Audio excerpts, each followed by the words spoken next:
Asturias, más concretamente en Llanes, existe un lenguaje secreto que se creó en el siglo XVIII y que se resiste a desaparecer. Es la xíriga. Así ¿Qué se es la llama, xíriga, Marina? Vamos Cuéntanos. a hacer un poquito de nostalgia, que os veo demasiado alegres. Bueno, es un lenguaje secreto, lenguaje secreto de los tejeros, que eran gente de campo con poquísimos medios que desde el siglo XVIII y hasta mediados del XX, o sea, hasta hace nada, se iban a trabajar a Castilla y a Vizcaya, hacían tejas, ladrillos, salían en abril, volvían en septiembre, iban las cuadrillas con unos contratos verbales, como ahora se contrata a los ilegales, ¿no?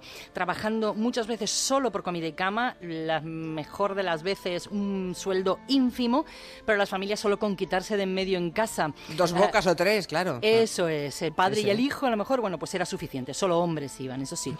Bueno, esta gente, hay supervivientes todavía. Ellos inventaron un lenguaje secreto que todavía hablan algunos. Higinio del Río, que es experto en xíriga, nos cuenta para qué servía. Era la forma de conocerse ellos, de hablar entre ellos sin que les entendieran, de contarse sus penas y sus alegrías sin que el man era el patrón que los contrataba, se enterase de sus miserias, de sus desvelos, de sus sacrificios, de su sufrimiento en suma. Para que no se enterara el man, ¿eh? Bueno, pues hace unos 10 años este señor que oíamos, Higinio del Río, periodista, puso en marcha unos cursos en Llanes para que no se pierda la lengua y se llenaron, se apuntó un montón de gente, ¿sí? Incluida gente joven, sí. Y bueno, hay un diccionario que tiene como unas 700 palabras con términos que tienen origen en el bable, en el euskera, palabras inventadas, suena así. Amigo, ¿cómo estás? ¿Qué tal estás? Pues zancañeru, ¿cómo te aparas?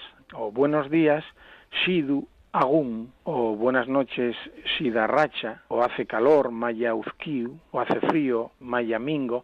De la euskera se ve muy clara, sí, ¿verdad? Sí, hay un poco de todo y también se vislumbra el bable de fondo también, ¿sí? Sí, absolutamente. Bueno, decíamos que había tejeros vivos, he hablado con dos de ellos, los dos se llaman Evaristo, ambos octogenarios. Evaristo Celorio Tito empezó muy pronto a trabajar. Bueno, cuando empecé tenía 11 años y empecé de pinche. Ir a por pan, limpiar lo que es la era, pagar polvo y cosas de esas. Y algunas veces cocinar. Bueno, con 11 años, marchaba 6 meses a vivir en esas condiciones. Y el otro Evaristo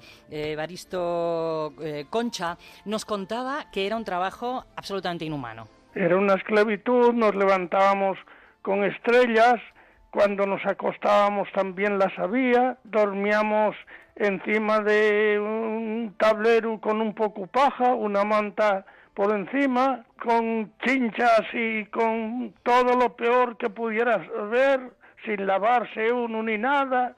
En un tablero con chinchas, ¿eh?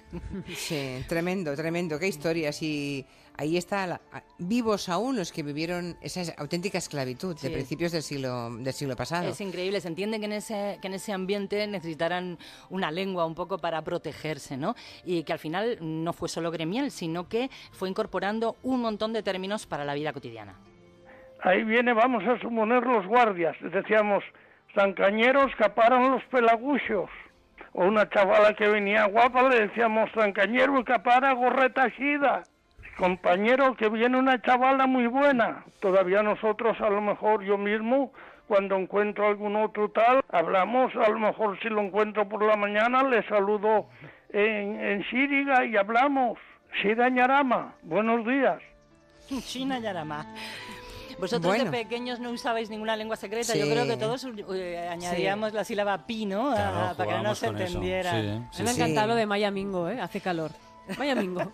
Es que queda muy bien. No, y además a mí me da tristeza pensar que, bueno, está muy bien, ya nos contaba Marina que han hecho ese curso, ¿no?, en Llanes para que no se perdiera la xíriga. Está bien porque cuando muera el último de sus hablantes se muere esa experiencia, ¿no?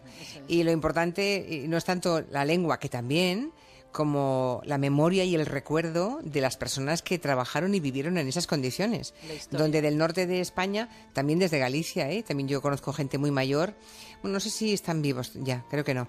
Pero sí me han hablado personas muy mayores que, bueno, se iban a Castilla, a tierras de Castilla, campos de Castilla, cuando tocaba, ¿no?, a trabajar y a lo mejor se iban 2 o 3 meses, iban andando desde Galicia. Andando. Andando, ¿eh? Y estaban 2 o 3 meses a lo mejor, o 15 días, no lo sé. Bueno, 15 días no creo, porque no compensaba, ¿no? Eso que se pasaban yendo. Y otro tanto para volver. Y es la memoria de un tiempo que tenemos olvidado, felizmente, afortunadamente, ¿no?